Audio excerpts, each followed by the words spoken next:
ఇలాంటి మరెన్నో వీడియోలు చూడడానికి like, share, subscribe and comment. ఈరోజు ఈ వీడియోలో జన్మాష్టమి రోజున ఇంటి ముందు కన్నయ్య అడుగులు ఎందుకు వేస్తారో తెలుసుకుందాము. బృందావనమాలి రారా మా ఇంటికి ఒకసారి అంటూ జన్మాష్టమి రోజున చిన్ని కృష్ణుడిని తమ ఇంట్లో నడయాడాలని బుజ్జి కిట్టయ్య అడుగులు వేస్తుంటారు. ఇంట్లో చిన్నపిల్లలను రాధాకృష్ణులుగా తయారు చేసి వారిలోని ఆ పరమాత్ముని చూసుకొని ఆనందపడతారు. పసివాళ్ళ అడుగులను ఇంట్లో నుండి బయటకు కాకుండా బయట నుంచి ఇంట్లోకి వేస్తుంటారు. దాని అర్థము కన్నయ్యను తమ ఇంటికి రమ్మని ఆహ్వానించడము. సమస్త కోటి విష్ణు పాదాల చెంతే ఉంటుంది. అలాగే ఈ విశ్వంలో ఉన్న ప్రతి భగవాన్ రూపము విష్ణు అవతారమే.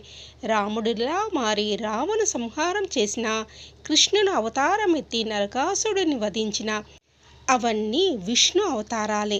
ఆ విష్ణు అవతారాల ఒకటైన కృష్ణ భగవానుడి పుట్టుకే విచిత్రం.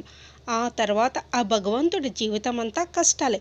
పుట్టుకతో మొదలైన ఆ కష్టాలను అవతారం అంతమయ్యే వరకు ముఖంపై చిరునవ్వు నెరవకుండా అనుభవించాడు. కష్టమైన సుఖమైన ఏదీ శాశ్వతం కాదని తన అవతారం ద్వారా ఈ విశ్వానికి చాటాడు. కృష్ణుడు కటిక చీకటైన కృష్ణపక్షంలో జన్మించాడు, అది కూడా చెరసాలలో. చీకటిలో పుట్టిన ఆ కన్నయ్య అందరి జీవితాల్లో అంధకారాన్ని తొలగించి ప్రకాశవంతం చేశాడు. అందుకే మన జీవితాల్లో ఆ కన్నయ్య అంధకారాన్ని తొలగించి జ్ఞానం అనే వెలుగు వైపు నడిపించాలని కోరుకుంటూ బుజ్జి బుజ్జి అడుగులు వేస్తూ తమ ఇంట్లోకి తమ జీవితాలకి రావాలని కన్నయ్యను ఆహ్వానిస్తాము. శ్రీ మహావిష్ణువు కృష్ణుడి అవతారంలో పరిపూర్ణంగా జీవించాడు. ఏ అవతారంలోనూ తనకు తాను దేవుడిగా ప్రకటించుకొని విష్ణుమూర్తి కృష్ణుడి రూపంలో ఉన్నప్పుడు మాత్రమే తానే సర్వకోటి జగత్తుకు మూలాధారిని అని భగవంతుడని చెప్పుకున్నాడు. ఆ దేవుడు తన భక్తులను ఎలాగైతే అనుక్షణం కనిపెట్టుకొని కాపాడుతూ ధర్మ మార్గాన్ని నడిపిస్తాడో కృష్ణ భగవానుడు కూడా తనని నమ్ముకున్న వారిని ధర్మ మార్గంలో నిలిపాడు. వారిలో అజ్ఞానాన్ని తొలగించి జ్ఞానాన్ని ప్రసాదించాడు.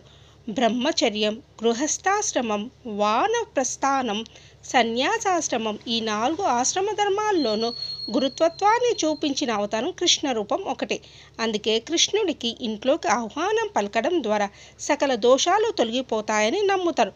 ఓ గురువుగా, స్నేహితుడిగా తమ ఇంట్లోకి వచ్చి తమ కుటుంబాన్ని సన్మార్గంలో నడిపించమని ప్రార్థిస్తూ కృష్ణుడు అడుగులు వేస్తారు. ఎందుకంటే కురుక్షేత్ర సంగ్రామంలో అర్జును వెన్నట్టే ఉండి దోషాల నుంచి విముక్తి కల్పించి విజయాన్ని అందించినట్టే తాము తలపెట్టిన కార్యాలని దిగ్విజయంగా పూర్తయ్యేలా చూడమని కన్నయ్యను వేడుకుంటారు.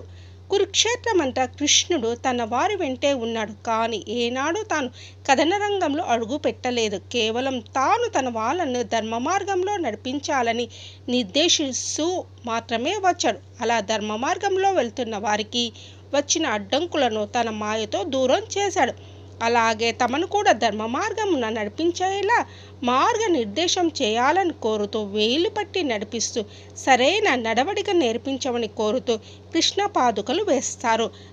తమకు బతకడం ఎలాగో నేర్పమని వేడుకుంటూ బుజ్జి బుజ్జి అడుగులు వేస్తూ తమ ఇంట్లోకి తమ జీవితాల్లోకి రావాలని కన్నయ్యను మనస్ఫూర్తిగా ఆహ్వానం పలుకుతారు.